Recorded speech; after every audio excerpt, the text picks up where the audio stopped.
ಎಲ್ಲ ಬಹಳ ಜನ ಅರಿವಿದ್ದಾರೆ. ನಾನಿಲ್ಲ ಅಂತ ಹೇಳುದಿಲ್ಲ. ಪಕ್ಷ ಕೆಲವು ಸಂದರ್ಭದಲ್ಲಿ ತೀರ್ಮಾನ ಮಾಡ್ತಾರೆ. ನನ್ನನ್ನು ಕೂಡ 2004ರಲ್ಲಿ ಮಂತ್ರಿಗಿರಿ ನನ್ನೇ ತಗೊಳ್ಳಿಲ್ಲ. ಸಿದ್ದರಾಮಯ್ಯನವ್ರ ಸರ್ಕಾರದಲ್ಲೂ ನಾವು ಸ್ಟಾರ್ಟಿಂಗ್ ಅಂತ ತಿಳ್ಕೊಂಡಿಲ್ಲ. ನಾವು ತಾಳ್ಮೆಯಿಂದ ಇದ್ದಕ್ಕೆ ಈ ಸ್ಥಾನದಲ್ಲಿ ಅಂತ ಕೂತಿದ್ರಿ. ಎಲ್ಲರಿಗೂ ರಿಕ್ವೆಸ್ಟ್ ಮಾಡ್ತೀನಿ, ತಾಳ್ಮೆಯಿಂದ ಇರಬೇಕು. ಎಲ್ಲರಿಗೂ ಒಂದಲ್ಲ ಒಂದು ಅವಕಾಶ ನಾವು ಕ್ರಿಯೇಟ್ ಮಾಡ್ತೀವಿ. ದಯವಿಟ್ಟು ತಾಳ್ಮೆಯಿಂದ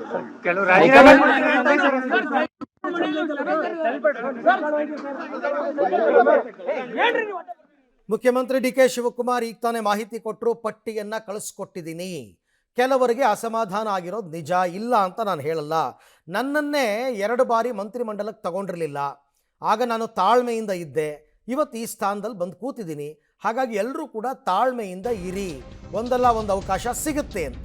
ಸೊ ಲೋಕಭವನಕ್ಕೆ ಹೊರಟಿದ್ದಾರೆ ಮುಖ್ಯಮಂತ್ರಿ ಡಿ.ಕೆ. ಶಿವಕುಮಾರ್.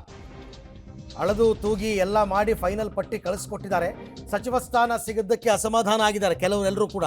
ಸೊ ಅದೆಲ್ಲ ರೆಬೆಲ್ಸ್ಗೆ ಡಿ.ಕೆ. ಶಿವಕುಮಾರ್ ಕಿವಿ ಮಾತನ್ನು ಹೇಳಿದ್ದಾರೆ. ತಾಳ್ಮೆ ಮುಖ್ಯ, ತಾಳ್ಮೆಯಿಂದ ಇರಿ, ನಿಮಗೆಲ್ಲರಿಗೂ ಒಂದೊಂದಲ್ಲ ಒಂದೊಂದು ದಿನ ಅವಕಾಶ ಸಿಗುತ್ತೆ ಅನ್ನುವ ರೀತಿಯಲ್ಲಿ ಅವರು ಮಾತನಾಡಿದ್ದಾರೆ.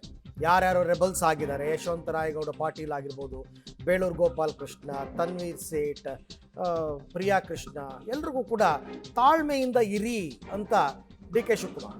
2004ರಲ್ಲಿ ನನಗೂ ಮಂತ್ರಿಗಿರಿ ನೀಡಿರಲಿಲ್ಲ. ಸಿದ್ದರಾಮಯ್ಯನವರು ಫಸ್ಟ್ ಟೈಮ್ ಸಿ ಎಂ ಆದಾಗಲೂ ಕೊಟ್ಟಿರಲಿಲ್ಲ. ನಾನು ತಾಳ್ಮೆಯಿಂದ ಇರಲಿಲ್ವಾ?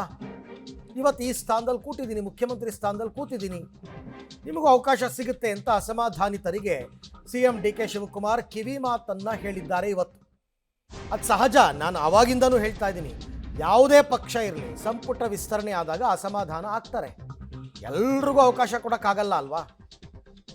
ಹಾಗಾಗಿ ತಾಳ್ಮೆಯಿಂದ ಇರಿ, ಮುಂದೆ ನಿಮಗೆ ಅವಕಾಶವನ್ನು ಮಾಡಿಕೊಡ್ತೀವಿ, ನಿಮ್ಮನ್ನು ಸಮಾಧಾನ ಪಡಿಸ್ತೀವಿ. ನಿಗಮ ಮಂಡಳಿಗಳಿಗೆ ನೇಮಕಾತಿಯನ್ನು ಮಾಡೋಕ್ಕಿದೆ ಇನ್ನೂ ಕೂಡ, ಅಲ್ಲಾದರೂ ಅವಕಾಶ ಕೊಡ್ತೀವಿ, ಕ್ಯಾಬಿನೆಟ್ ರ್ಯಾಂಕನ್ನೇ ಕೊಡ್ತೀವಿ ಅನ್ನೋ ರೀತಿಯಲ್ಲಿ ಆ ಥರ ಮಾತುಕತೆಯನ್ನು ಆಡಿ ಇವಾಗ ಲೋಕಭವನಕ್ಕೆ ಮುಖ್ಯಮಂತ್ರಿ ಡಿ.ಕೆ. ಶಿವಕುಮಾರ್ ಹೊರಟಿದ್ದಾರೆ. ಪಟ್ಟಿಯನ್ನು ಕೂಡ ಈಗಾಗಲೇ ಕಳಿಸ್ಕೊಟ್ಟಿದ್ದಾರೆ.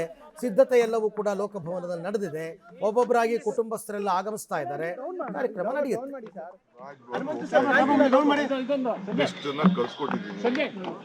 ಅರ್ಥ ಆಯ್ತಾ?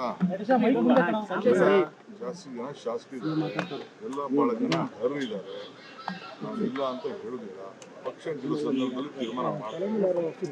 ನನ್ನನ್ನು ಕೂಡ 2004ರಲ್ಲಿ ಮಂತ್ರಿಗಿರಿ ನನ್ನೇ ತಗೊಳ್ಳಿಲ್ಲ. ಸಿದ್ದರಾಮಯ್ಯನವ್ರ ಸರ್ಕಾರದಲ್ಲೂ ನಾವು ಸ್ಟಾರ್ಟಿಂಗ್ ಅಂತ ತಿಳ್ಕೊಂಡಿಲ್ಲ. ನಾವು ತಾಳ್ಮೆಯಿಂದ ಇದ್ದಕ್ಕೆ ಈ ಸ್ಥಾನದಲ್ಲಿ ಅಂತ ಕೂತಿದ್ರಿ. ಎಲ್ಲರಿಗೂ ರಿಕ್ವೆಸ್ಟ್ ಮಾಡ್ತೀನಿ, ತಾಳ್ಮೆಯಿಂದ ಇರಬೇಕು. ಎಲ್ಲರಿಗೂ ಒಂದಲ್ಲ ಒಂದು ಅವಕಾಶ ನಾವು ಕ್ರಿಯೇಟ್ ಮಾಡ್ತೀವಿ. ದಯವಿಟ್ಟು ತಾಳ್ಮೆಯಿಂದ ಏನು ಹೇಳಬೇಕಾಗಿತ್ತು ಅಷ್ಟನ್ನು ಮಾತ್ರ ಮುಖ್ಯಮಂತ್ರಿಗಳು ಹೇಳಿ ಅಲ್ಲಿಂದ ಹೊರಟಿದ್ದಾರೆ. ಸ್ವಲ್ಪ ತಾಳ್ಮೆಯಿಂದ ಇರಿ, ಎಲ್ಲ ಸರಿಪಡಿಸ್ತೀವಿ, ಇದು ಪಕ್ಷದ ತೀರ್ಮಾನ ಅಂತ ಹೇಳಿದ್ದಾರೆ.